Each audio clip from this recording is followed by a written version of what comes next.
ગઈ રાત્રે zone 4ની LCB અને ઇન્ફોર્મેશન મળી કે એક રિક્ષામાં ગાંજો લઈને 3 માણસો પાંડેસરા પોલીસ સ્ટેશનમાં એન્ટર કરવાના છે. તો આ સૂચના ઉપર એલસીબી ઝોન 4 દક્ષેશ્વર મંદિર પાસે એક ઓટો જેના નંબર પહેલાંથી એલસીબી પાસે હતા, આ ઓટોને રોકવામાં આવ્યો અને ઓટોમાંથી 3 માણસો જેનું નામ મોહમ્મદ વહાબ ઉર્ફે અમન ઊન પાટિયાનો રહેવાસી અને મૂળ રૂપથી ભુસાવલ મહારાષ્ટ્રનો રહેવાસી છે.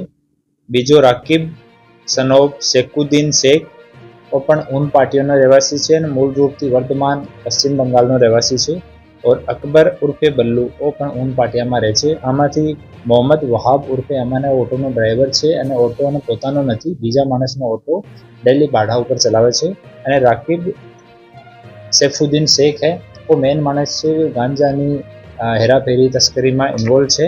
ઓર આની સરકારી પંચોની રૂબરૂમાં સર્ચ કરવામાં આવી અને ઓટોમાંથી 6 કિલો 723 ગ્રામ ટોટલ 67,230 રૂપીઝનો ગાંજો કબજો કરવામાં આવ્યો અને 3 મોબાઈલ ફોન જેની કિંમત 17,500 રૂપિયા અને ઓટો રિક્ષા જેની કિંમત 1,10,000.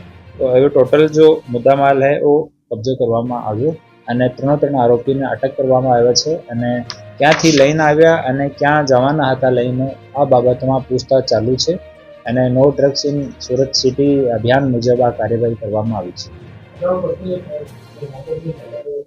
આ 3 આરોપીઓનો કોઈ ગુનાહિત ઇતિહાસ હજુ સુધી નથી અને બીજી પૂછતાછ ચાલુ છે. આપણે ICGSમાં અને ઈ ગુજકોપમાં સર્ચ કરવામાં આવ્યો છે, આમાં કોઈ ગુનાહિત ઇતિહાસ જાણવા મળેલ નથી.